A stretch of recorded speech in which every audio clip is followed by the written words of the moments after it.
Bapak Ibu yang sangat berbahagia, kita sudah selesaikan surat At-Taubah.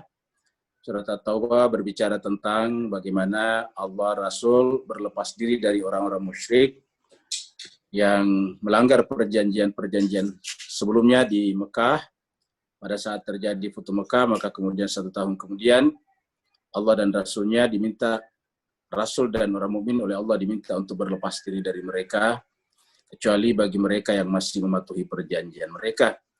Dan terakhir kita sampaikan bahwa Nabi Muhammad kita datang dalam rangka berempati dengan penderitaan manusia. Di akhir-akhir surat At-Taubah dikatakan, laqad ja'akum rasulun min anfusikum azizun alaihi manittum harisun alaikum bil mu'minina raufur rahim.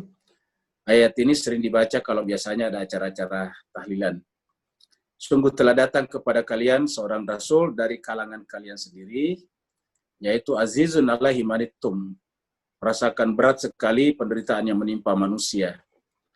Dengan demikian, kalau kita lihat di awal itu adalah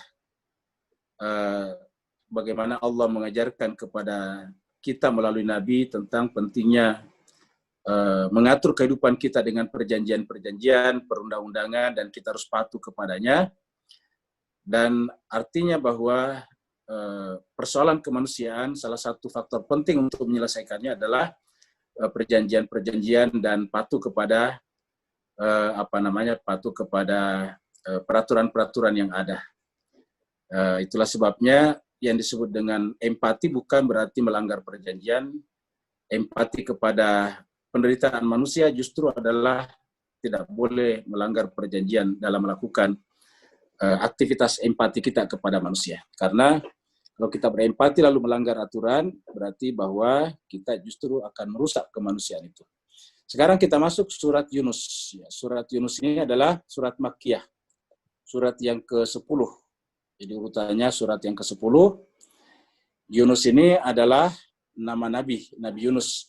Bapak Ibu sekalian, kalau biasa dengarkan cerita, Nabi yang dibuang ke laut, lalu kemudian diselamatkan oleh ikan besar, maka kemudian itu adalah Nabi Yunus, yang dalam Al-Quran terkadang diberi gelar Zunnun, Nabi Yunus. Jadi kalau sebelumnya kita belum ada nama Nabi, yang ada keluarga Imran. Jadi surat 1 Al-Fatihah, Al-Baqarah, kemudian Ali Imran. Ali Imran adalah nama keluarga Nabi Isa alaihissalatu wassalam. Kemudian setelah itu masuk surat An-Nisa, wanita.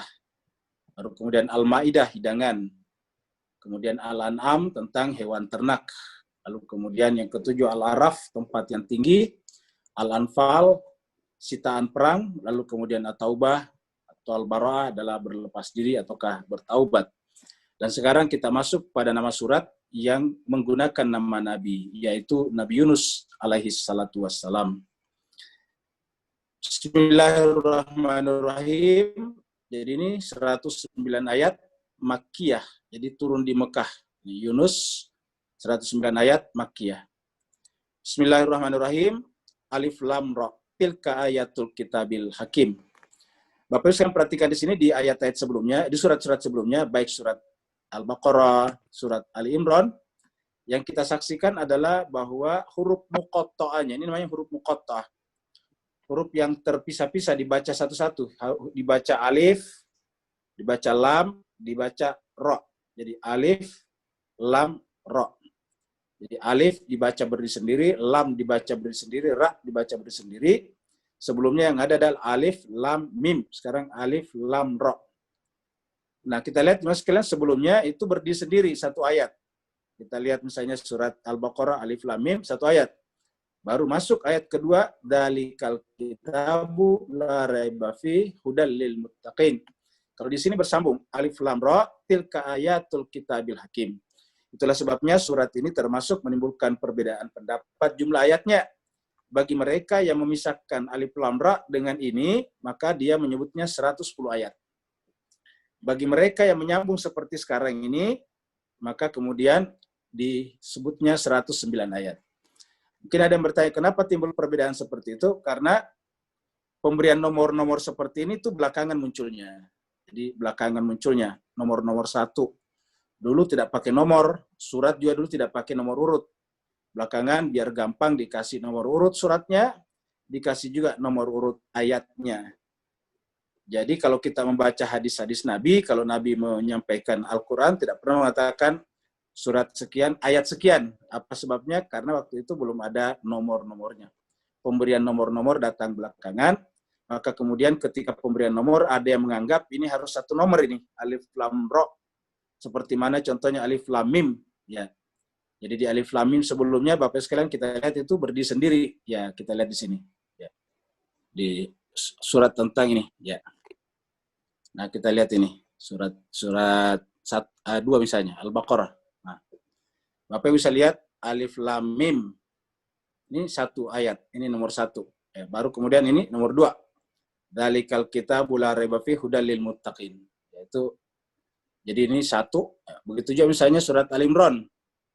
Ini juga surat Al-Imran. Alif lam mim. Ya, 1 ayat. Baru Allahu la ilaha illahu al-hayyul qayyum ayat 2. Ya, begitu juga misalnya surat yang paling terkenal, ya, surat yang terkenal ini Yasin, ini Yasin. Yasin, ini 1 ayat juga. Nah, begitu. Jadi kebanyakan satu ayat. Begitu juga misalnya dengan surat 59, ya. Surat 60 ya.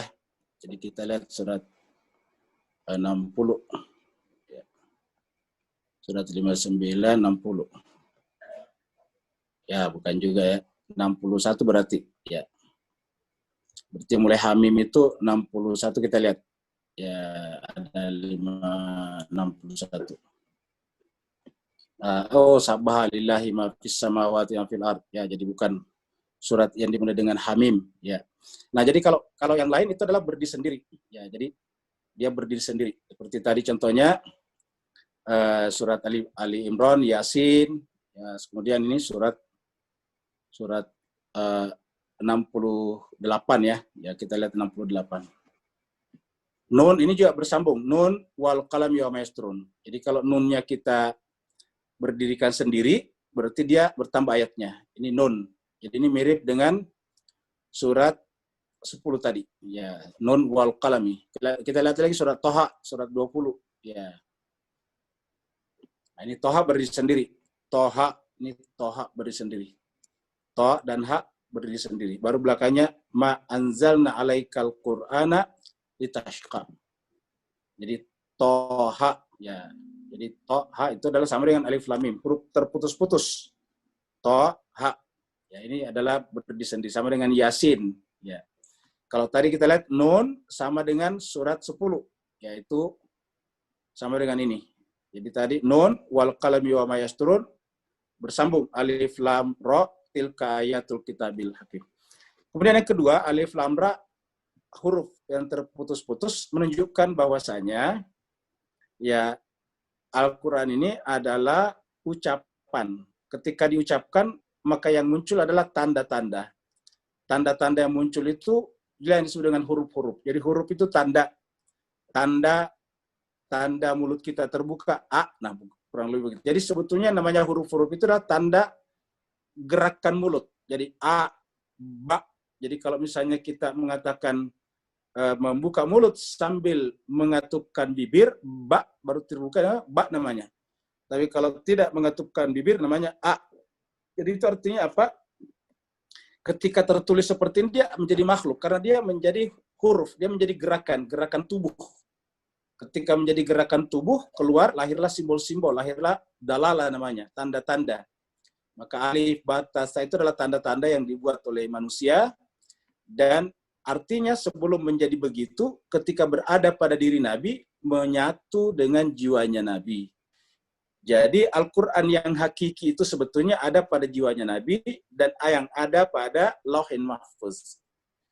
Begitu dia keluar berbentuk huruf-huruf, maka kita memahami kitab suci yang ada di dalam jiwanya Nabi dan di dalam Lauhin Mahfuz menggunakan perantaraan. Jadi sudah menggunakan perantara. Menggunakan perantaraan huruf-huruf. Yang kebetulan huruf ini dipakai di Arab, disebutlah dengan huruf Arab. Nah, yang namanya perantara kan bisa berbeda dengan aslinya. Ingat, yang namanya perantara bisa terjadi berbeda dengan aslinya. Nah, oleh sebab itulah, maka ketika muncul berbentuk huruf-huruf ataukah tulisan Arab, maka kita perlu memahami satu kata ataukah simbol-simbol yang digunakan oleh orang Arab itu untuk memahami makna di balik teks ataukah nas ataukah huruf-huruf tersebut. Maka ketika Allah menjelaskan alif lam ra, Allah yang menjelaskan bahwa Al-Quran itu adalah terdiri daripada teks, dan karenanya butuh kemampuan tertentu untuk memahami teks-teks itu untuk sampai kepada makna yang dikandung di balik teks itu. Jadi ini namanya tanda-tanda. Kita bisa membacanya Alkitab karena kita sudah memahami bahwa ini namanya disebut lam dalam bahasa Arab. Lam. Jadi lam itu artinya apa? Mulut kita terbuka sambil lidah keluar. Lam dari langit-langit kita. Jadi disebutlah al. Baru kemudian ka, kitab. Lalu kemudian kita beri makna adalah kitab. Tapi kitab apa yang dimaksud? Tentu kemudian berbeda, bisa berbeda. Ada yang mengatakan kitab sebelumnya, ada yang mengatakan Al-Quran seperti di sini, Al-Quran. Nah, tetapi intinya jemaah sekalian berbahagia, alif lam ra menunjukkan bahwa ini adalah teks. Ini adalah teks. Teks itu terdiri daripada simbol-simbol yang disebut dengan huruf-huruf. Yang paling kecil daripada simbol-simbol daripada ucapan itu adalah huruf namanya. A, alif, lam, ra. Jadi ini adalah simbol-simbol paling kecil. Ya. Jadi harus bermula dari sini. Alif, lam, ra. Lalu kemudian disusun. Susunannya mengandung satu kombinasi tertentu. Bacaannya lain. Kombinasinya dirubah. Bacaannya lain. Bacaannya lain. Kombinasinya lain. Juga maknanya lain. Alif, lam, ra. Tilka ayatul kitabil hakim. Tilka itulah al-ayat, itulah ayat. Alkitab al-hakim. Nah, jemaah sekalian berbahagia, ini kata tilka itu. Secara harafiah itu tilka sebetulnya adalah itu. Walaupun di sini diterjemahkan ini. Karena tilka itu adalah kata tunjuk jauh namanya. Isim isyara lil ba'id, kata tunjuk jauh. Isim isyara itu kalau bahasa Inggrisnya adalah demonstrative pronoun. Kata tunjuk untuk yang jauh. Itu, ya. Kalau kata tunjuk ini untuk perempuan, maka menjadi hadhihi. Hada laki-laki, hadi perempuan. Zalika laki-laki, tilka perempuan. Kenapa di sini tilka? Karena di sini ayat. Ini adalah ayat-ayat. Jadi tilka ayatul kitabil hakim. Itulah ayat-ayat Alkitab Al-Hakim. Nah, pertanyaannya siapa yang maksud dengan itu di sini? Karena kalau ditunjuk itulah agak kesulitan, maka oleh penerjemah dikasih inilah supaya kita tahu yang dimaksud adalah Al-Quran, yaitu ayat-ayat yang ada di dalam surat Yunus ini. Ayat-ayat yang ada di dalam surat Yunus ini. Tapi bisa juga bermakna bahwa alif lam ra ini adalah simbol-simbol daripada kita sebutkan tadi bahwa Al-Quran itu sejatinya ada di dalam jiwa penerima Al-Quran. Jiwa penerima Al-Quran itulah yang memiliki aslinya lalu kemudian mengucapkannya keluar. Sehingga mengucapkan keluar dengan menggunakan simbol-simbol seperti ini. Maka kemudian kata tilka bisa menunjukkan bahwa ayat itu adalah berada pada diri pemilik atau penerima kitab suci awal, yaitu Nabi, menggunakan kata tilka karena yang ditunjuk adalah ayat-ayatnya. Jadi tilka ayatul kitabil hakim. Tentu saya tidak salah kalau juga dimaknai sebagai ayat-ayat yang ada di dalam surat Yunus ini. Tilka ayatul kitab. Itulah ayat-ayat daripada Alkitab. Ayatul kitabi. Ayatul kitabi. Ya, yang belajar bahasa Arab tahu ini namanya mudhaf-mudhafun ilaih, ayatul kitabi. Ayat-ayatnya kitab suci. Kitab suci sifatnya apa? Al-Hakim, penuh dengan hikmah. Jadi ayat-ayat dalam Al-Quran adalah berbentuk Alkitab, ketetapan-ketetapan, tulisan, ajaran, kemudian melahirkan hikmah, kearifan. Kata Al-Hakim, hakim itu adalah orang yang memiliki hikmah. Dan kita tahu ini kata hikmah ini masuk di dalam Pancasila kita, kerakyatan yang dipimpin oleh hikmah. Jadi masuk di dalam Pancasila kita, sila keempat. Jadi tilka ayatul kitabil hakim. Itulah kitab, yang dimaksud kitab adalah untuk konteks Nabi Muhammad kita Al-Quran, Alkitab itu nama umum bagi seluruh nabi-nabi. Kepada Nabi Musa, Alkitab itu namanya Taurat. Kepada Nabi Isa, Alkitab itu namanya Injil. Kepada Nabi Daud, Alkitab itu namanya Zabur. Kepada Nabi Muhammad kita, namanya Al-Quran. Kepada Nabi Ibrahim disebut dengan Suhufil Ula, As-Suhuf. Nah, jadi itu adalah tilka ayatul kitabil hakim. Kemudian, akana linnasi ajaba. Akana linnasi ajaba. Akana linnasi ajaba an auhayna ila rajulin. Nah, kita tahu jemaah sekalian bahwa tadinya ini adalah di dalam dirinya sang nabi, lalu kemudian menerima wahyu, maka kemudian di sini diceritakan, ya, akana linnasi ajaba. Ya, ada manusia, atau pertanyaannya apakah ada manusia linnasi? Apakah pantas bagi manusia? Ajaba, heran. Kok bisa-bisanya ada manusia? Kurang lebih begitulah. Kok bisa-bisanya ada orang dari kalangan manusia ini yang mendapatkan wahyu dari Tuhan? Auhayna, yang kami wahyukan. Ya, ila rajulin, kepada seseorang, minhum, di antara manusia itu sendiri, minhum, dari kalangan manusia. Jadi artinya bagi sebagian besar orang susah Tuhan yang tak terjangkau oleh panca indera, Tuhan yang tidak mahsus itu, Tuhan yang tidak, bahkan zat yang tidak terjangkau oleh akal pikiran kita, kok tiba-tiba memilih salah satu manusia yang kemudian dia wahyukan kepada orang itu sesuatu yang datang dari sisinya. Bagi sebagian orang terjadi keheranan, kok bisa? Kenapa? Karena kalau memang bisa, kenapa cuma dia? Kenapa tidak ke saya? Kenapa tidak ke dia? Nah, itu masalahnya. Kenapa cuma Muhammad bin Abdullah saja? Kenapa tidak ke saya? Kenapa tidak ke kalian? Kok kenapa kepada Muhammad?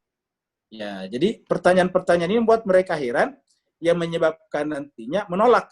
Penolakannya kepada wahyu atau ke Al-Quran bukan karena isinya, bukan karena kebenarannya, tapi karena kok bisa-bisanya ada manusia, rajulin, manusia seperti kita ini, minhum, kok bisa Tuhan wahyukan kepadanya, sementara kita juga manusia seperti Muhammad bin Abdullah, kok tidak diberikan wahyu? Nah, itu yang mereka pahami sampai di situ.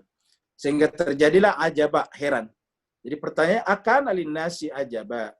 Ya, apakah ada orang yang heran di kalangan manusia bahwa kami mewahyukan kepada seseorang, kepada laki-laki, rajulin di sini adalah Muhammad bin Abdullah atau nabi-nabi sebelumnya siapapun, minhum, dari kalangan manusia, minhum, di surat At-Taubah terakhirnya, min anfusikum, laqad ja'akum rasulun min anfusikum an andzirin nasa. Lalu kemudian diberi tugas memberikan peringatan kepada manusia, mengajari manusia, mendidik manusia. Wabasyiril ladina amanu, dan memberikan berita gembira kepada orang beriman. Wabasyiri, dan gembirakanlah orang-orang beriman. Anna, sesungguhnya, lahum. Apa namanya beriman di sini kaitannya tadi dengan auhayna, yaitu mengetahui ini dengan pengetahuan yang benar, sehingga melahirkan rasa aman di hatinya. Rasa aman terhadap ilmu inilah, ilmu wahyu Alkitab inilah yang disebut dengan iman. Jadi alladzina amanu anna lahum qadama sidqin inda rabbihim. Bahwa sungguhnya, jadi gembirakanlah orang beriman, bahwa sungguhnya bagi mereka orang beriman itu, qadama sidqin inda rabbihim. Qadama itu artinya mendapatkan kedudukan. Ya, qadama itu satu asal kata dengan qadam. Qadam itu kaki. Quratal qadam, bola kaki. Artinya mendapatkan posisi. Ya, kita sebut saja mendapatkan posisi. Kalau orang berdiri dengan tegak, posisi berdiri yang bagus. Jadi lahum qadama sidqin. Bagi orang yang mengimani kitab suci ini, ya, ayat ini, maka qadama sidqin. Maka dia mendapatkan kedudukan yang bagus di sisi Allah Subhanahu wa taala. Jadi pertanyaannya atau masalah inti pembahasannya ada pada Alkitab ini, ya, Alkitab. Jadi ada pada Alkitab. Ada pada Alkitab ini, ya. Lalu kemudian Alkitab itu adalah diwahyukan kepada siapa? Kepada seseorang, rajulin, yaitu Nabi Muhammad, dari kalangan manusia, minhum. Lalu kemudian siapa yang mengimani Alkitab ini, alladzina amanu, maka Allah berikan kepadanya kedudukan yang baik. Qadama sidqin. mendapatkan posisi yang benar. Jadi awalnya kata-kata qadama sidqin, kebenaran, sidq. Ingat surat At-Taubah 119, ya ayyuhalladzina amanu taqullaha wa kunu ma'as shadiqin. Jadi harus benar dulu. Jadi sebelum kita berpihak, kalau terjadi dualitas, yang pertama kita harus perhatikan adalah benar atau tidak. Karena posisi benar di sisi Allah menggunakan kata qadama sidqin. Posisi yang benar, kenapa? Karena memang di dunia mereka juga mengambil posisi yang benar. Jadi ketika terjadi dualitas dalam suatu masyarakat, maka harus berpihak pada yang benar. Qadama sidqin. Karena di dunia mereka berpihak pada yang benar, maka Tuhannya pun memberikan posisi yang benar juga. Qadama sidqin inda rabbihim. Jadi itulah orang yang beriman. Sebaliknya orang yang heran tadi di sini, ya jadi orang yang heran karena kok ada orang manusia biasa diberikan kepadanya wahyu, mereka heran. Nah, mereka akhirnya kemudian menolak. Ya, lahirlah kata kafirun. Jadi kafirun di sini adalah dari orang yang heran, tidak terima. Ya, maka disebut dengan al-kafirun. Nah, jemaah sekalian, orang beriman tidak melihat orangnya, tapi melihat isi wahyunya. Ingat Nabi mengatakan, jangan lihat orangnya, lihat yang dikatakannya. Unzur ma qala wala tanzur man. Man ini orangnya. Jadi unzur, perhatikan kepada yang dikatakan. Yang dikatakan baru bawa ke sini, benar atau tidak. Ya. Siapapun yang mengatakannya, kalau benar, kita terima. Kenapa kita percaya Muhammad bin Abdullah sebagai Nabi? Karena yang dikatakannya benar. Jadi bukan karena Muhammadnya sehingga kita percaya Nabi. Bukan. Tetapi karena yang dikatakannya benar, maka kita percaya kepada Nabi. Ya. Karena kalau misalnya kita percaya karena Muhammadnya, bagaimana kita bisa meyakininya? Kenapa? Itu namanya pilih kasih. Kenapa cuma Muhammad? Seperti yang dikatakan mereka ini. Kenapa cuma mesti Muhammad? Jadi artinya orang kafir ini tidak melihat yang dikatakannya, tapi melihat yang mengatakannya. Dia melihat Muhammad itu lebih muda dari dirinya, maka dia tolak. Kalau saya menerima pendapatnya, berarti saya menjadi muridnya ataukah pengikutnya. Sementara saya lebih tua dari dia. Nah itu. Jadi dia melihat rajulunnya, dia tidak melihat wahyunya, auhayna. Jadi auhayna itu adalah yang dikatakan, rajulun yang mengatakan. Nah, orang beriman itu yang dilihat adalah yang dikatakan. Kalau yang dikatakan ini adalah benar, ya maka dia harus diterima, mendatangkan ketenangan di dalam jiwa. Jadi orang beriman kita lihat alurnya, ya, alur pikirnya orang beriman adalah beriman karena melihat ininya, ya, melihat wahyunya. Lalu kemudian dia bawa ke sini, ya, ditasdik namanya. Ternyata benar. Jadi orang beriman ke sini, baru kemudian dia lihat sidqin, benar. Sedangkan orang yang kafaru, orang yang menolak, yang dilihat orangnya. Ini orangnya. Makanya dia heran. Ya, jadi keheranannya kenapa? Karena kenapa ada manusia biasa? Ya. Kok bisa-bisanya ada manusia biasa? Jadi heran. Ya. Kenapa kok ada manusia biasa yang diberikan kepadanya wahyu? Dan karena dia melihat manusianya itu adalah Muhammad bin Abdullah, yang mungkin berbeda kelannya dengan dirinya, berbeda umurnya dengan dirinya, berbeda kepentingannya dengan dirinya, maka kemudian dia tolak. Akhirlah ini. Ya. Jadi mereka heran karena kenapa? Karena diberikan kepada seorang laki-laki yang bernama Muhammad bin Abdullah, yang bagi mereka mungkin ini Muhammad adalah orang miskin, yatim piatu. Ini kan anak yatim ceritanya. Ya, belum lahir saja ayahnya sudah meninggal. Bagi masyarakat yang percaya kepada hal-hal tertentu, dia menganggap ini anak sial. Gimana tidak sial? Ayahnya belum lahir saja ayahnya sudah meninggal. Tidak lama kemudian lahir, ibunya meninggal. Coba. Tidak lama kemudian meninggal, kakeknya meninggal. Tidak lama kemudian kakeknya meninggal. Nah, bagi sebagian masyarakat kan ini adalah sial. Ya. Kok orang sial yang dipercaya sebagai nabi, sebagai menerima wahyu. Nah, sedangkan kalau orang beriman tidak melihat itunya. Yang dilihat adalah auhayna, kata-katanya yang disampaikannya, ditasdik. Ya. Jadi rajulin, karena mereka melihat ini adalah laki-lakinya, orangnya, maka kemudian kafirun, mereka ingkar. Dan karena tidak bisa mencerna ininya, perhatikan ya sekalian, karena bukan ini yang dicerna, dan ini artinya tidak rasional, karena harusnya kan manusia itu dilihat daripada produk pikirannya, produk kata-katanya. Ingat tadi, penggunaan kata alif lam ra menunjukkan yang dilihat itu adalah yang diucapkan. Ya. Penggunaan kata alif lam ra di sini menunjukkan bahwa yang harus kita lihat adalah yang diucapkan, yang keluar dari mulut. Kita lihat benar atau tidak. Ya, setelah benar maka kemudian diimani. Dari mana kita tahu benar? Bawa ke sini nih, sidq, tasdiq. Sedangkan mereka tidak melihat kepada yang diucapkan. Yang dilihat adalah orangnya. Orangnya ternyata adalah Muhammad, orang miskin, terus sudah miskin, terus yatim piatu pula, lalu kemudian dia tolak, kafirun. Sampai dia mengatakan, apa yang dikatakan Muhammad itu adalah sihir. Inna hada lasihrun mubin. Sesungguhnya orang ini, hada di sini berubah, di sini tadi kan tilkah. Jadi kalau yang dirujuk di sini adalah ayat, tentu menggunakan kata hadhi di sini. Ya, ini harusnya hadhi.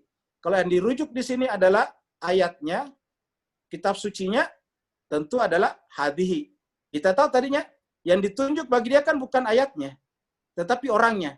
Makanya di sini menggunakan kata hada. Ya, hada ini kan orang laki-laki. Ini hada kata tunjuk laki-laki. Jadi dia kalau kita terjemahkan inna sungguhnya hada orang ini Muhammad bin Abdullah ini la sahirun benar-benar penyihir mubin yang nyata. Jadi dia penyihir. Ya. Jadi jemaah sekalian berbahagia bahwa orang kafir ini dasarnya apa? Percaya kepada sihir. Apa itu sihir?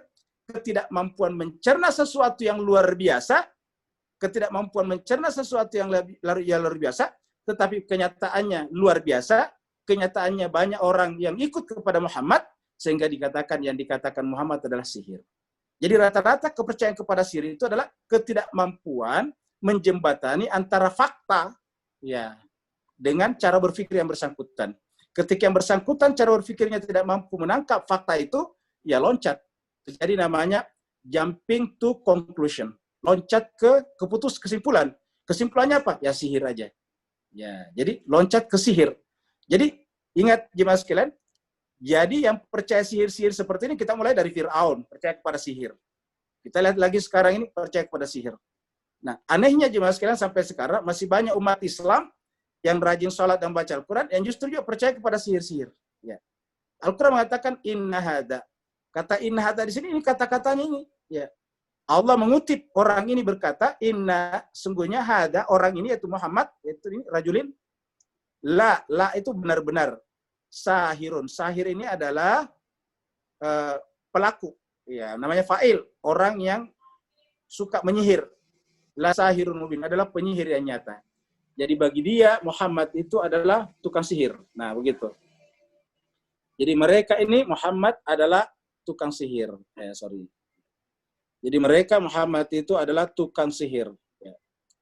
La sahirun. Ya. Nah, jadi alurnya kalau kita tarik dia ke sini. Ya. Jadi dia ke sini nih. Ya, jadi nih.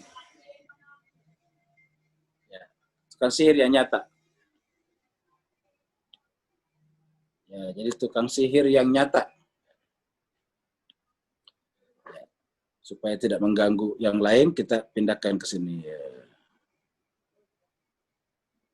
Nah, dia ke sini nih, ya. Jadi yang dimaksud tukang sihir adalah ini Nabi Muhammad, ya. Jadi rajulin orang ini. Orang ini adalah tukang sihir yang nyata.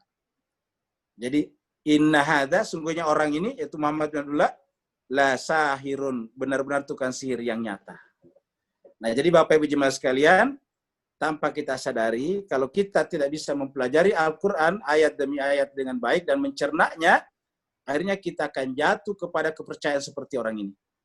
Ya, akhirnya kemudian kita percaya kepada sihir-sihir dan menudukkan sihir itu kepada orang yang tidak pantas menyandangnya, yaitu Nabi. Ya.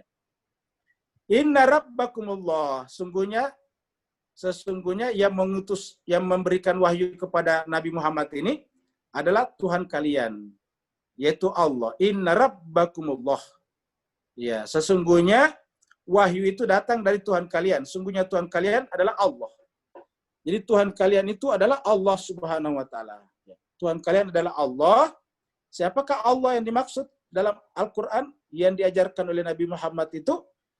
Alladzi, yaitu Tuhan yang. Jadi alladzi di sini Tuhan yang khalaqas samawati wal arda, yang menciptakan langit dan bumi.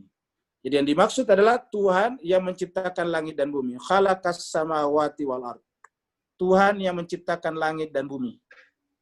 Maka kalau kemudian mereka percaya kepada sihir-sihir, apa itu sihir? Kejadian-kejadian, maka apapun kejadian adalah ciptaan Allah SWT.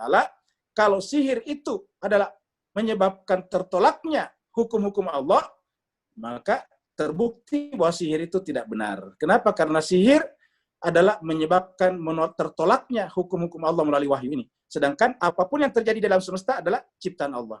Alladzi khalaqas samawati wal ardh. Dialah Allah Tuhan kalian yang menciptakan langit dan bumi fi sittati ayyam, di dalam 6 masa. Di dalam 6 masa. Apa artinya? Bahwa alam semesta ini tidak simsalabim, tetapi ada prosesnya. Proses inilah yang kemudian dipelajari oleh ilmu pengetahuan sains menjadi hukum-hukum alam. Yang kemudian disebut dengan sains itu tadi. Jadi, kata proses ini menunjukkan ada yang namanya hari itu kan adalah keteraturan perputaran bumi pada sumbunya. Ya, walaupun tentu hari yang dimaksud di sini bukan hari seperti kita sekarang, karena ini adalah penciptaan langit dan bumi. Tetapi penggunaan kata hari ayam menunjukkan bahwa ada keteraturan. Keteraturan itu yang kemudian ketika kita konsepsikan dalam bentuk ilmu pengetahuan disebut dengan sains. Makanya setiap yang namanya sains ada rumusnya. Rumusnya ada formulasinya. Ya, ada formulasinya. Kenapa? Karena keteraturan. Kalau tidak ada keteraturan, tentu tidak bisa bikin rumus.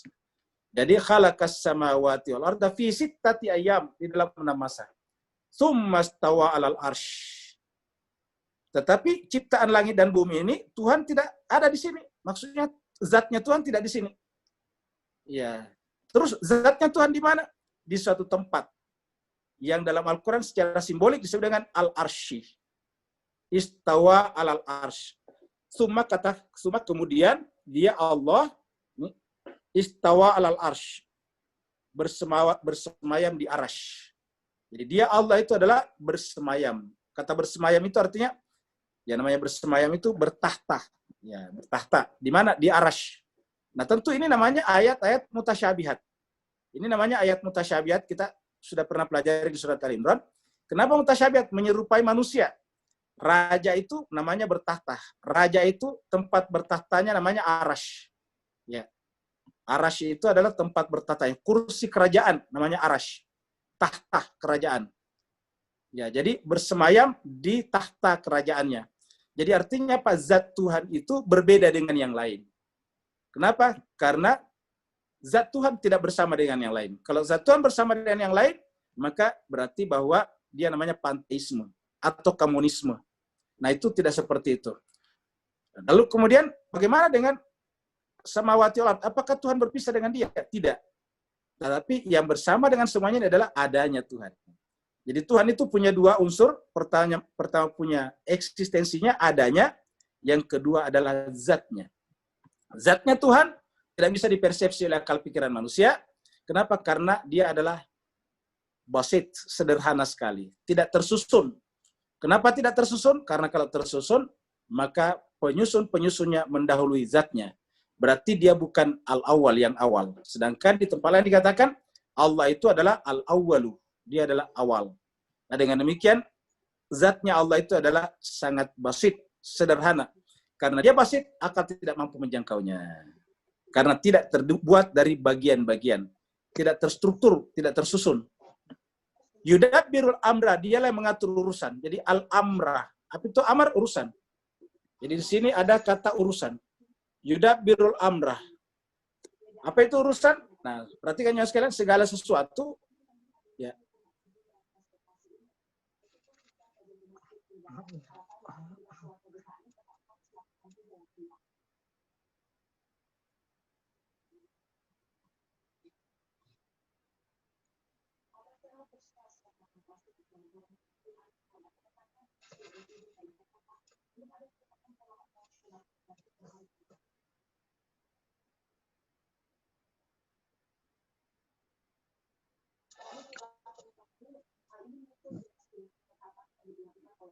Apaan Ustaz, suaranya hilang Ustaz. Iya, suara nggak ada. Ustaz termute. Udah ada? Ya, sudah Ustaz.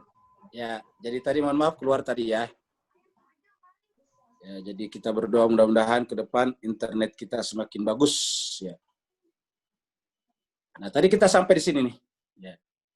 Jadi al-amra kita ingin terangkan. Yudabbirul amra. Dia mengatur. Yudabbir itu dari kata yudabbir. Orangnya apa? Pelakunya namanya mudabbir. Allah itu mudabbir. Ya mudabbiral. Wahai pengatur. Ya mudabbiral umur. Wahai pengatur segala urusan. Yudabbirul amra. Dia mengatur al-amr. Ya. Nah, sekarang apa itu al-amr? Nah, kita terangkan ya sekalian. Kita lihat di sini. Jadi kita bicara sekarang tentang al-amr. Ya. Tentang amr. Ya, sorry. Bicara amr. Ya, amr. Amr. Ya. Amr. Ya, kalau bahasa Arabnya adalah amr. Ya. Amrun. Ya. Nah, jadi kita lihat ini amr. Nah, apa itu amr? Kita kalau secara umum, secara awam namanya urusan. Ya. Tetapi tidak begitu tepat. Ya, lebih tepatnya adalah sebetulnya hukum. Karena hukum ini adalah non material, tidak terbatas. Hukum ini adalah tak terbatas. Hukum itu maksudnya hukum itu bukan materi. Hukum ini non materi. Non materi. Ya. Bukan benda. Ya. Namanya hukum. Nah, makanya juga sekalian saya ingin terangkan sedikit tentang amr ini, ya, tentang amr. Apa sebabnya juga sekalian? Sebagian masyarakat kita, terutama di sekolah-sekolah, kita dipelajari dulu bahwa alam semesta dan terutama dengan manusia ini adalah hasil evolusi. Jadi bagi teori evolusi,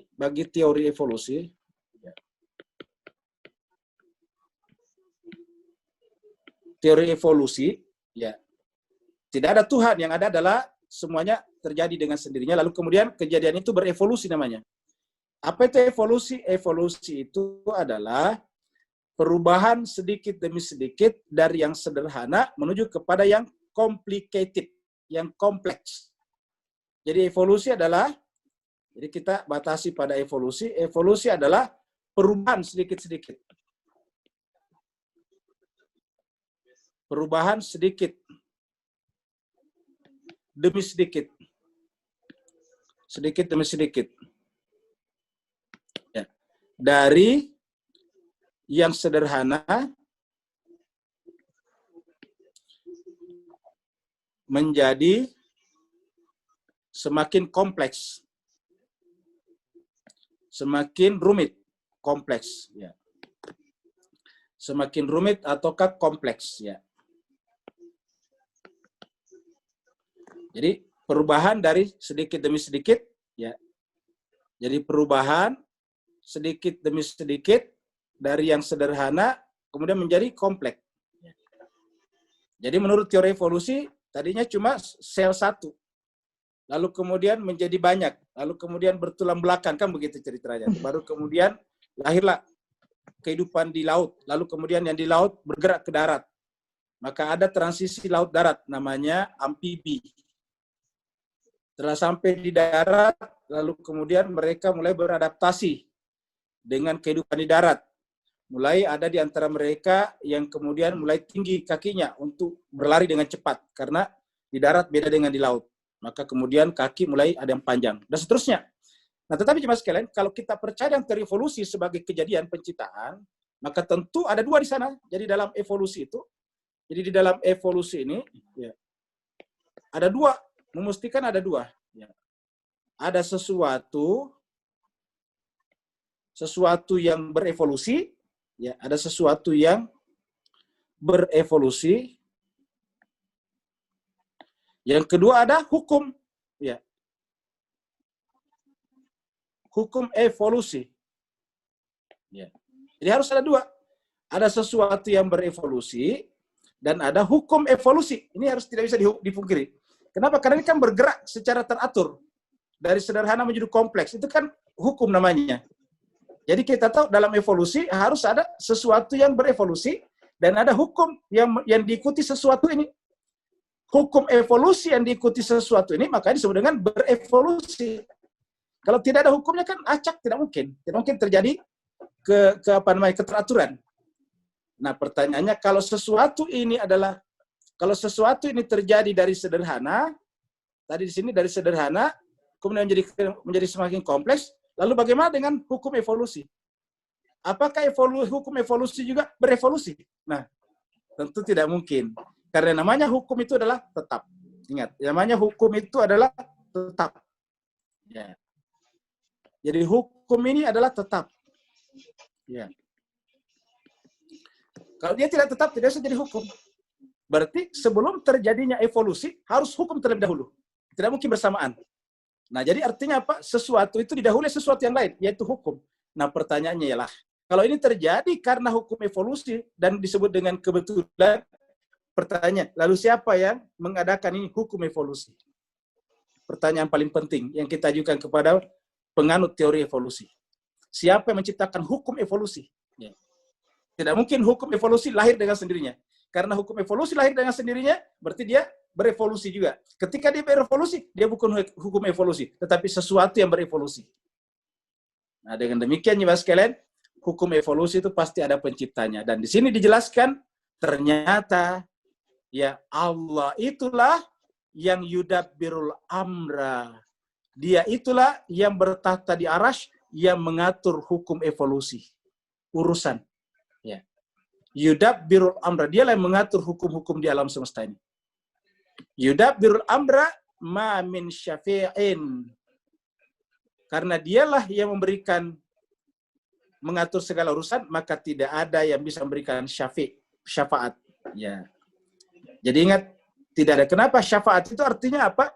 Adalah menerima atau melaksanakan otoritas ilahi. Melaksanakan otoritas ilahi namanya syafaat. Ya, karena syafaat itu harus sejalan dengan amr. Sedangkan untuk sejalan dengan amr harus berasal dari mudabbir. Jadi yang namanya syafi itu adalah domainnya mudabbir, yaitu Allah. Jadi pemberi syafaat itu bukan buatan manusia, tetapi harus domain, pilihan, urusan Allah. Urusannya al-mudabbir. Kenapa syafaat itu berjalan berdasarkan amrnya Allah? Iya. Nah sekarang, karena syafi atau syafaat itu berjalan berdasarkan amrnya Allah, maka tidak boleh sembarangan. Illa mim ba'di idnihi. Nah, perhatikan. Jadi dimulai dengan penolakan dulu, negasi, tidak ada illa kecuali. Nah, jadi menolak dulu, tidak akan ada syafaat. Ya, jadi tidak akan ada syafaat. Dimulai dengan penolakan dulu, tidak ada syafaat. Ya. Jadi tidak ada syafaat. Ya.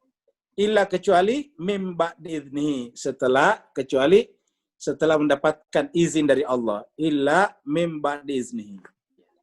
Berarti harus mendapatkan izin dari Allah. Mim ba'di izni, harus ada izin dari Allah. Jadi artinya apa? Syafaat itu ada, tetapi tidak semua orang bisa memberikan syafaat.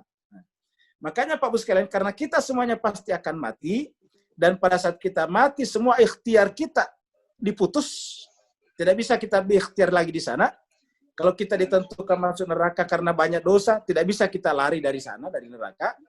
Maka satu-satunya yang kita harapkan di sana adalah asy-syafi', pemberi syafaat. Dan pemberi syafaat itu berdasarkan ayat ini hanya bisa dilakukan oleh orang yang mendapatkan izin daripadanya.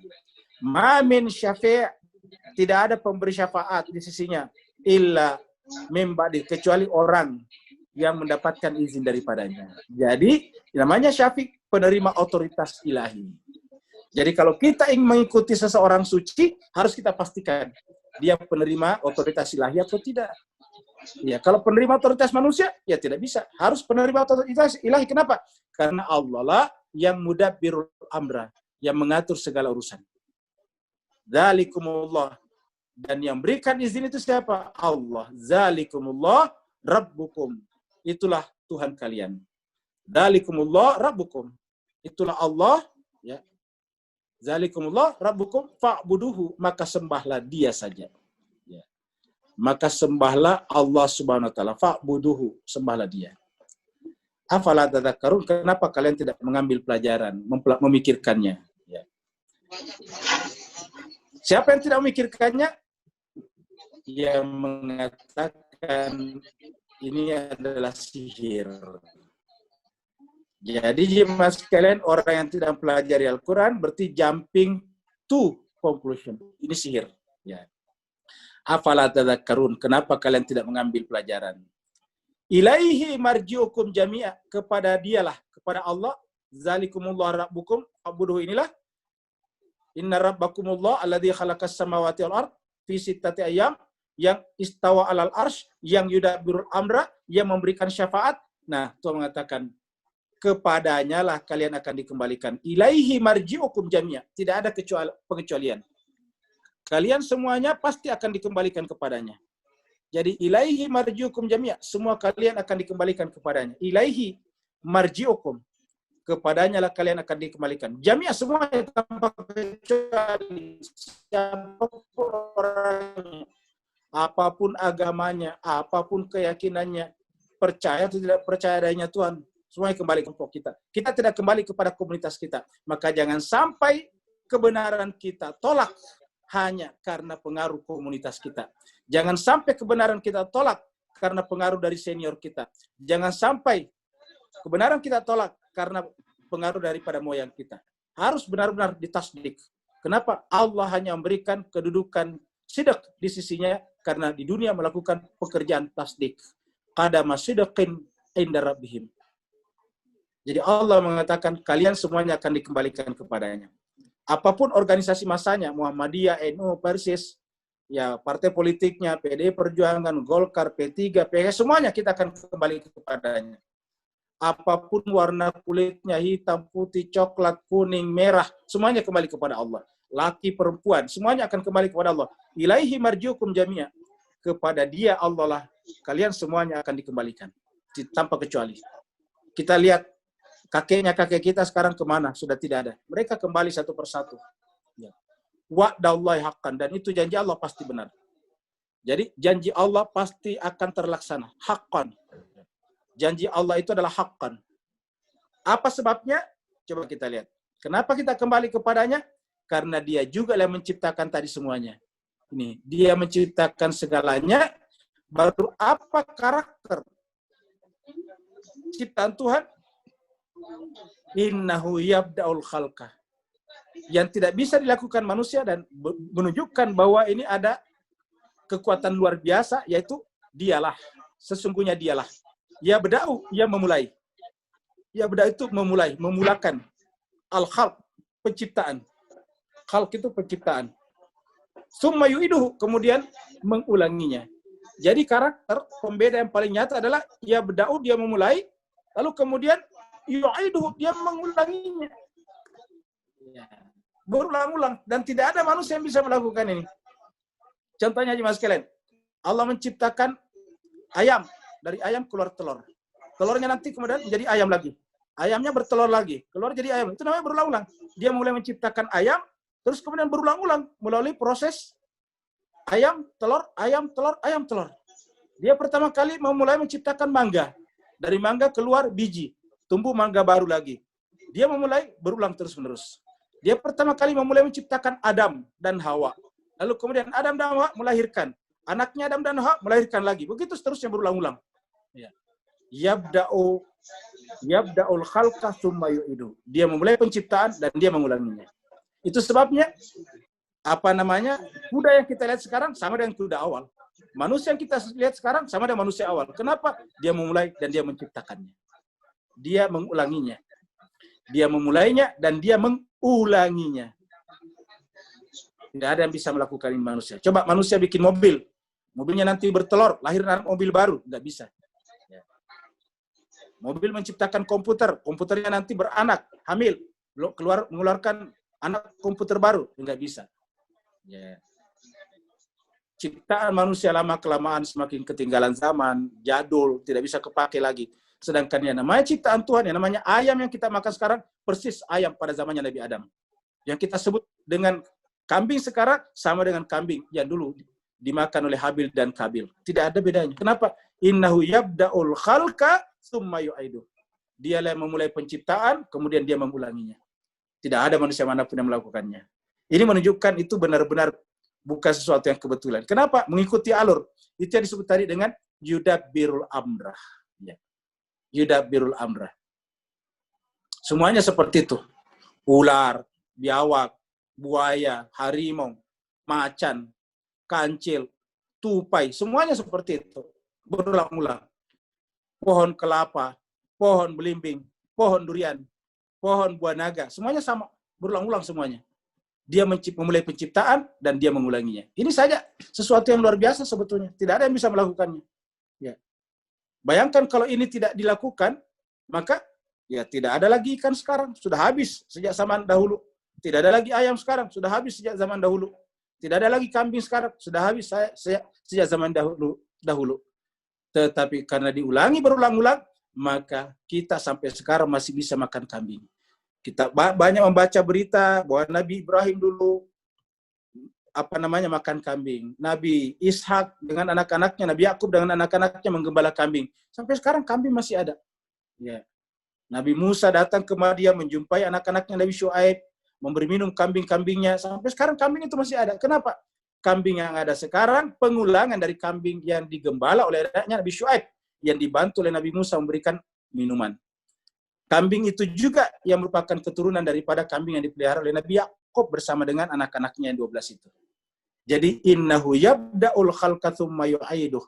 Dia memulai penciptaan lalu dia mengulang-ulangi penciptaan itu. Liyajziyal ladzina amanu, supaya kita benar-benar percaya kalau itu bukan kebetulan. Ya. Itu ada zat yang bernama Allah dan itu makanya kita imani. Imani melalui apa? Melalui kerja-kerja Tuhan yang luar biasa tadi itu. Jadi melalui kerja-kerja Tuhan. Jadi kalau Tuhan mampu menciptakan sesuatu dari tidak ada menjadi ada, lalu mengulang-ulanginya, kalau cuma sekedar memberikan wahyu kepada salah seorang di antara kalian, tidak susah. Maka tidak perlu heran kalau kami wahyukan kepada seseorang. Kenapa? Karena menciptakan saja secara berulang-ulang, kami bisa lakukannya. Innahu yabda'ul khalqa tsumma yu'iduh liyajziyal ladzina amanu wa amilus shalihat. Untuk kami berikan imbalan kepada orang beriman dan beramal saleh bil qisti, dengan seadil-adilnya. Bil qisti, dengan seadil-adilnya, tanpa ada yang dirugikan. Kafaru tadi muncul dari sini pertama kali, yang tidak mampu mencerna wahyu secara intelek. Makanya dia menyebut itu sihir. Ya. Sedangkan amanu, dia bisa mencerna kata-kata wahyu.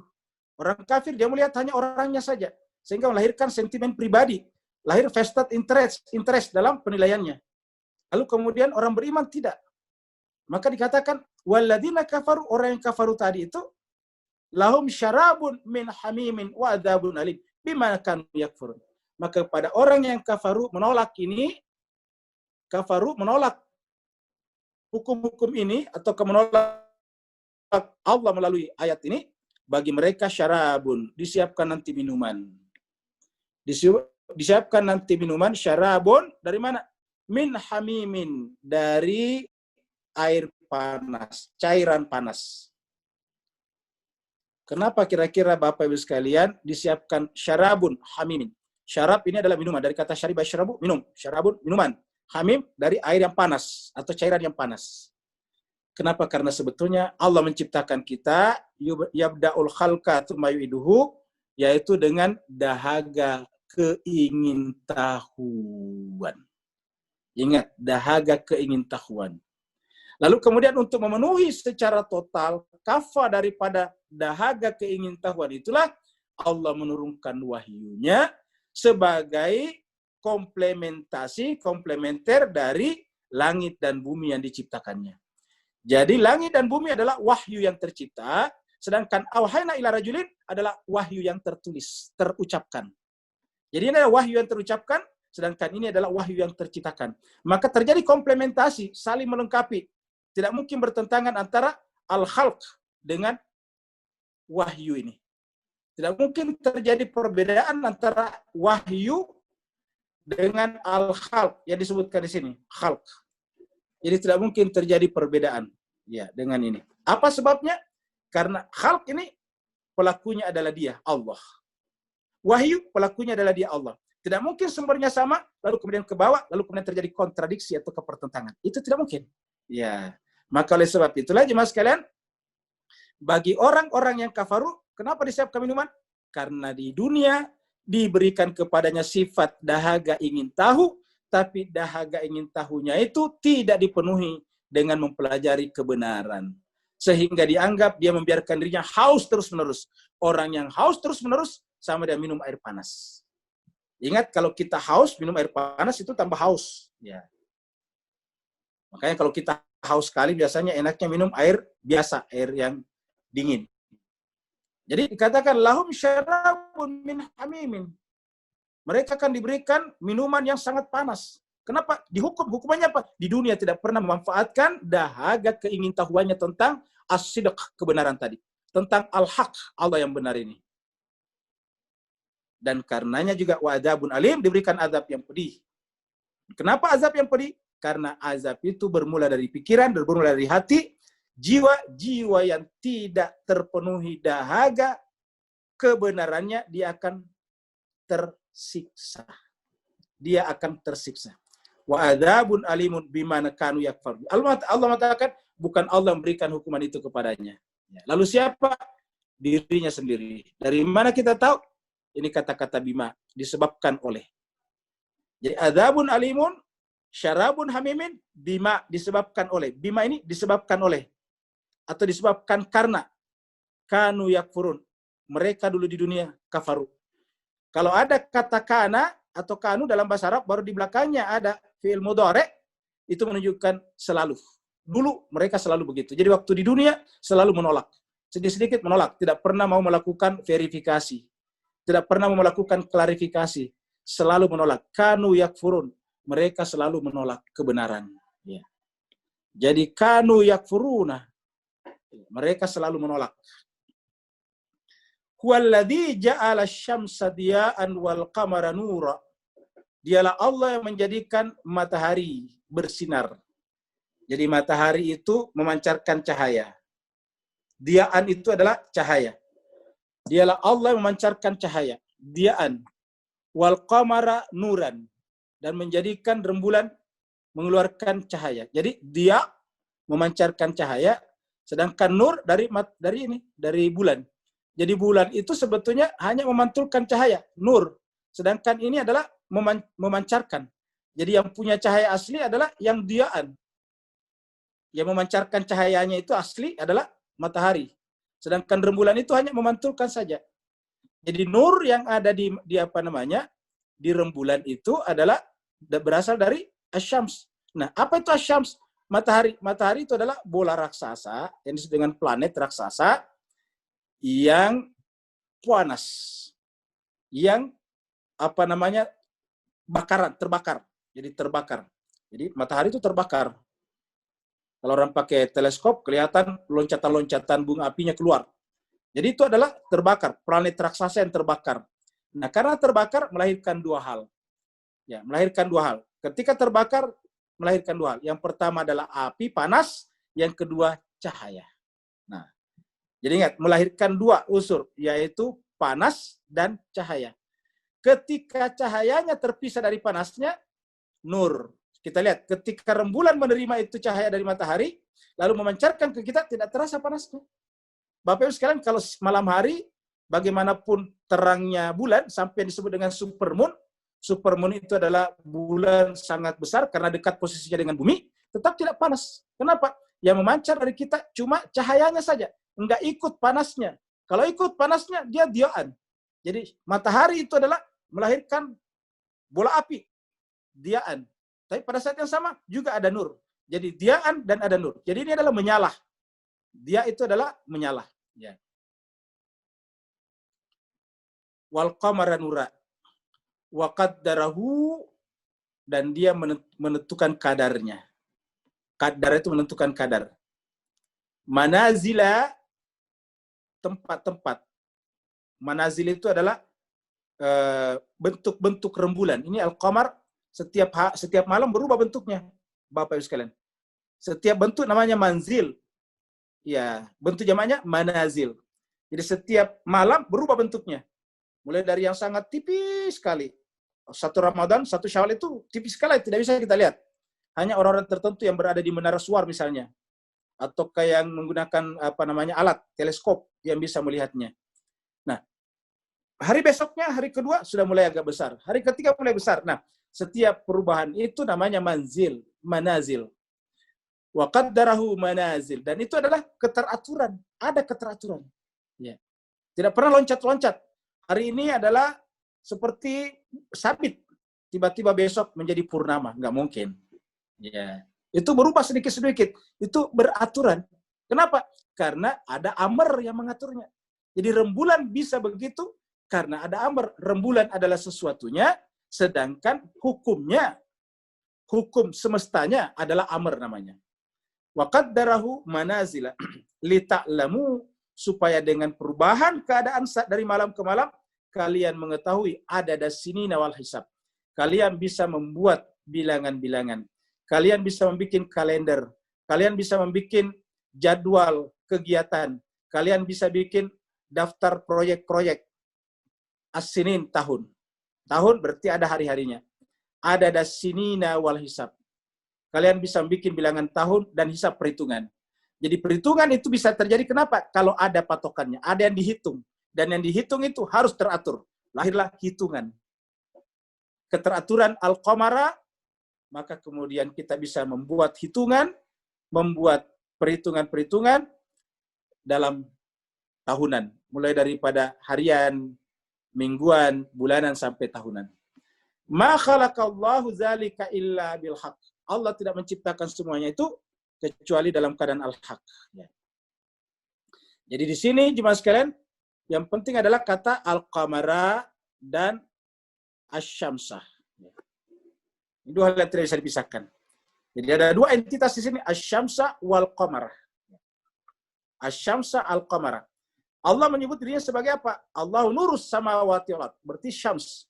Sedangkan nabi-nabi, orang-orang suci, para imam itu adalah al-qamarah. Adalah rembulan. Ya, jadi ingat, rembulan kapan dibutuhkan? Di malam hari, ketika kita dalam kegelapan. Wa qaddarahu manazila li ta'lamu adada sinina wal hisab wa ma khalaqallahu dzalika illa bil haqq. Yufassilul ayati. Allah menjelaskan ayat-ayatnya ini. Yufassilul ayati. Allah menjelaskan, menguraikan, membreakdown ayat-ayat ini untuk siapa? Terakhir lihat, liqaumin ya'lamun. Untuk liqaumin ya'lamun. Kata dasarnya adalah ilmu ini. Kata dasarnya adalah ilmu, ya. Jadi orang yang berilmu saja. Nah, tadi di atas kenapa mereka ingkar kafir? Karena dia mengatakan ini adalah lasahirun.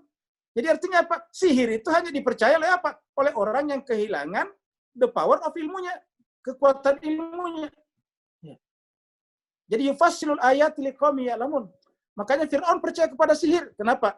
Karena dia tidak percaya kepada kekuatan inteleknya. Dia tidak percaya kepada kekuatan nalarnya. Maka dia percaya kepada sihir.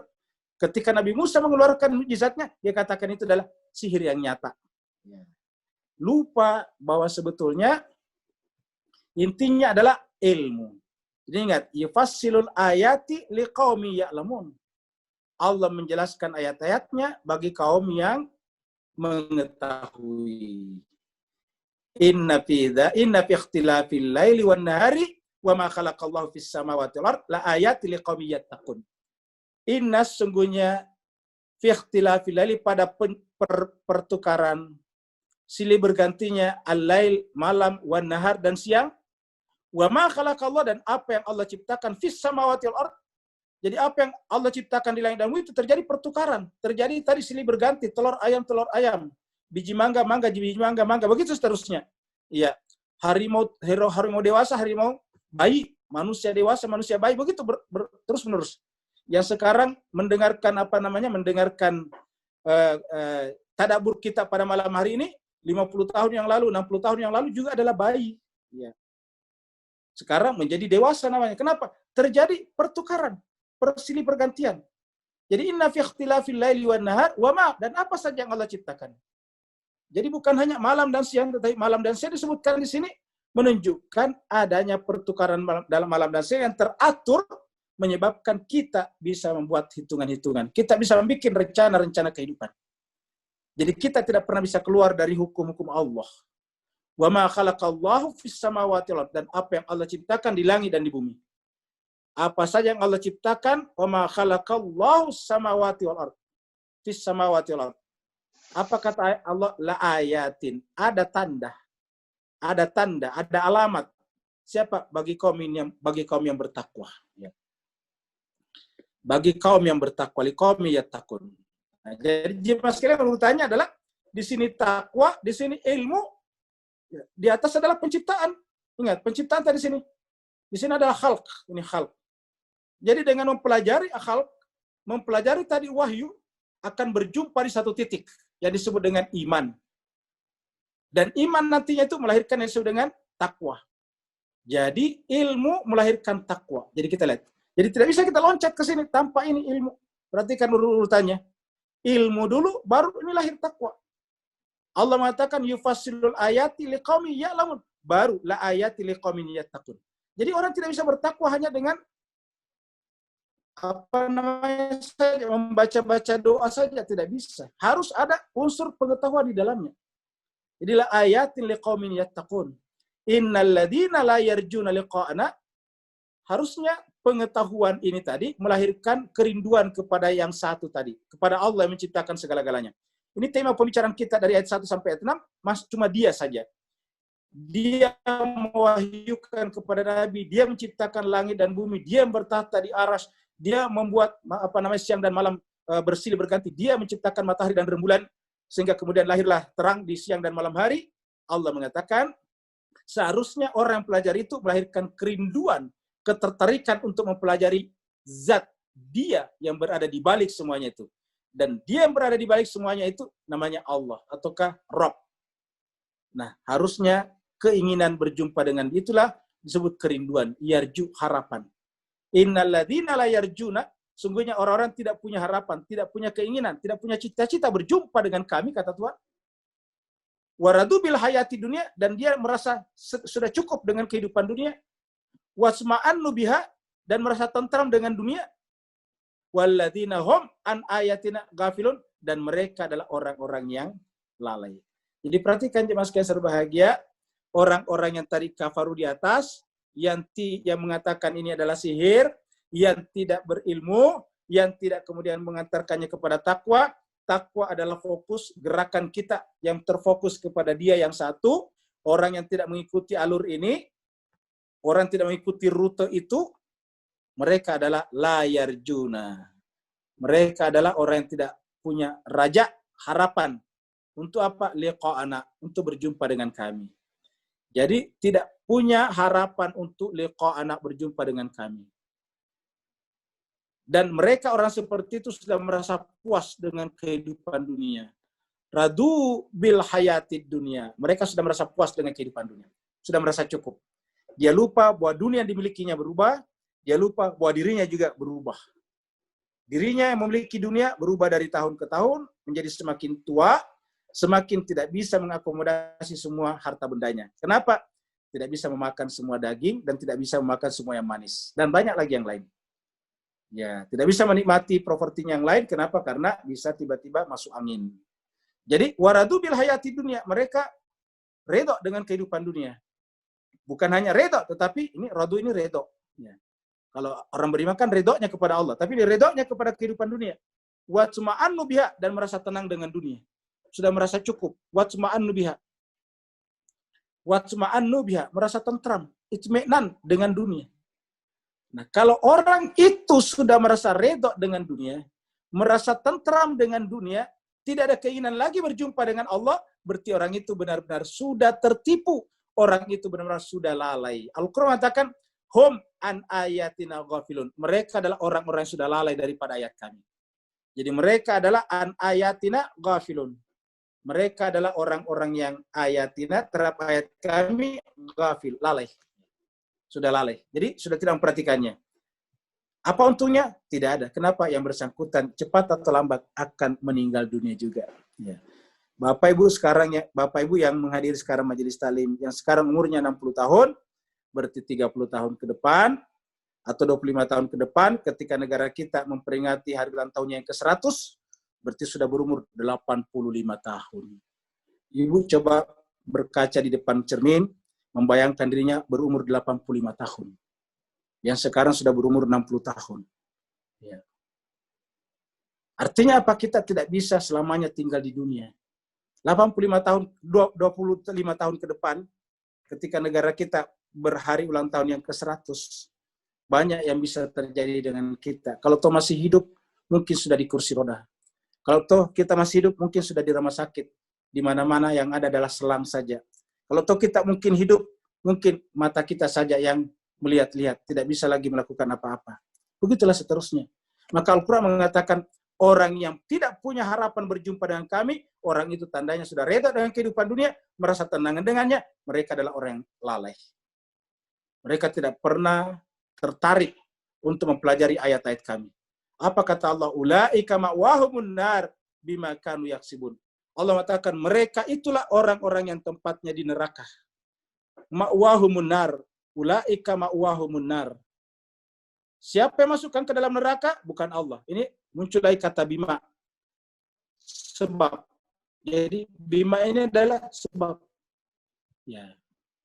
Disebabkan karena kanu mereka dulu di dunia yaksibun. Ini sama lagi kanu belakangnya fi'il mudhari, present continuous.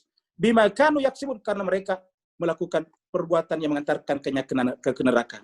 Jadi kata-kata bima kanu yaksibun artinya bahwa perbuatan yaksibun itu kerjakan. Jadi pekerjaan. Karena pekerjaannya di dunia, ya memang pekerjaan yang mengantarkannya ke neraka sini. Ya. Jadi hakikatnya bukan Allah yang masukkan ke neraka, tapi dirinya sendiri. Bima kanu yaksibun. Ya. Innalladzina amanu wa amilus solihati, sungguhnya orang-orang beriman dan beramal soleh. Kalau dia beriman dan beramal soleh, berarti kan lawan daripada yang mengatakan sihir tadi. Jadi orang yang tidak percaya kepada sihir. Innalladzina amanu wa amilus solihati, yahdihim rabbuhum biimanihim.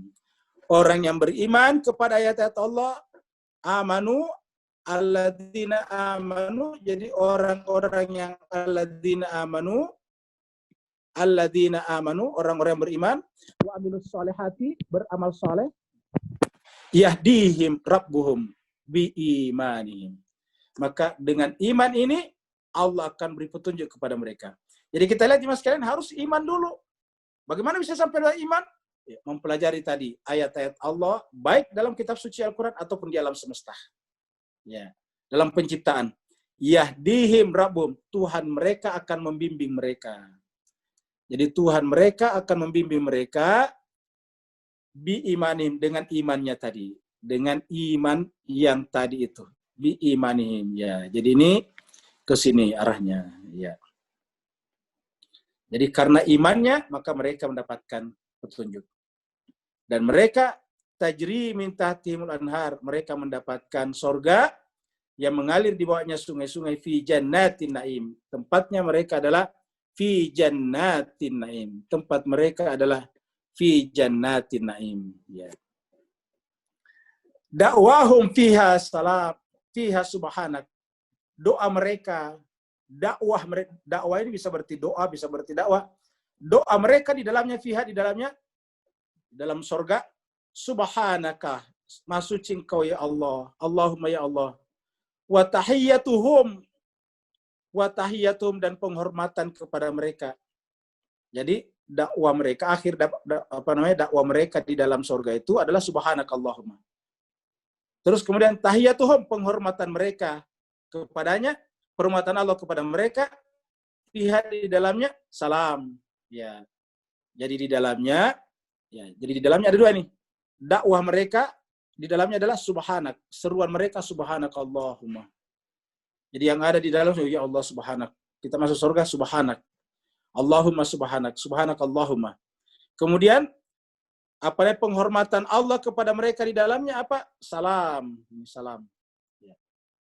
Wa akhiru da'awahum, dan akhir daripada doa mereka di dunia dulu, anilhamdulillahi rabbil alamin, yaitu alhamdulillahi rabbil alamin. Jadi doanya di dunia adalah alhamdulillahi rabbil alamin. Jadi Bapak jemaah sekalian berbahagia, kebetulan ini terakhir anilhamdulillahi rabbil alamin ayat 10 juga selesai. Cuma sebelum selesai saya sampaikan, kita itu di masyarakat kita sekarang ada kecenderungan kalau menutup majelis doa, majelis dakwah, majelis taklim itu cuma baca subhanallah wa bihamdi subhanakallah bihamdika asyhadu an la ilaha illa anta subhanallah bihamdi subhanakallah bihamdika asyhadu an la ilaha illa anta astaghfiruka wa atubu ilaik, sampai di situ aja. Harusnya diteruskan ke sini nih. Subhanallah bihamdi subhanakallah bihamdika asyhadu an la ilaha illa anta astaghfiruka wa atubu ilaik. Subhana rabbika rabbil izzati amma yasifun wa salamun alal mursalin walhamdulillahi rabbil alamin. Kenapa ini disebutkan dalam Al-Quran? Akhir dakwah yang benar adalah alhamdulillahi rabbil alamin. Al-Quran yang mengatakan akhiru dakwahum anil hamdulillahi rabbil alamin. Akhir dakwah mereka, doa mereka, seruan mereka adalah alhamdulillahi rabbil alamin. Bapak Ibu sekalian yang bertanya dipersilakan.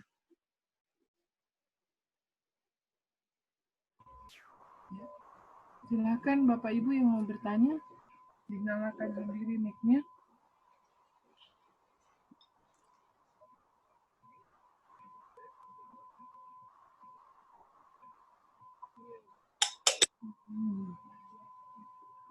Ustaz, saya mau nanya Ustaz.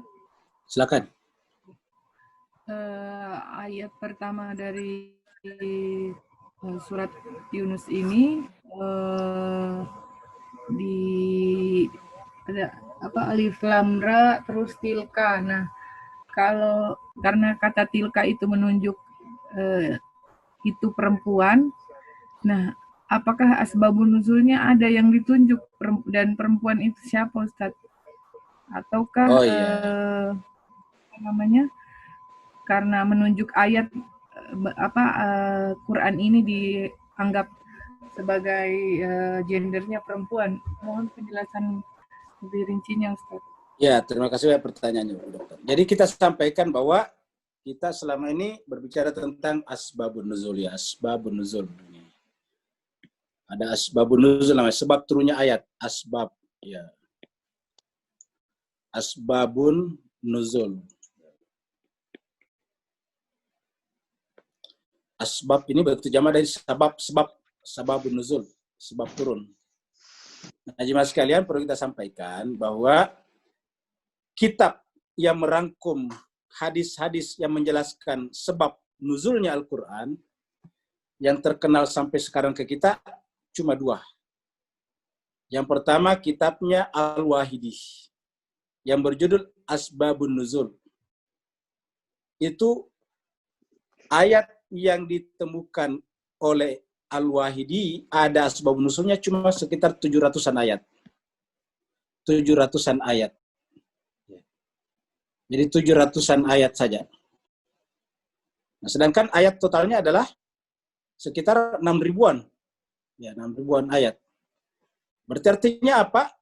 Ada sekitar 1.300 ayat yang tidak ketahuan asbabun nuzulnya.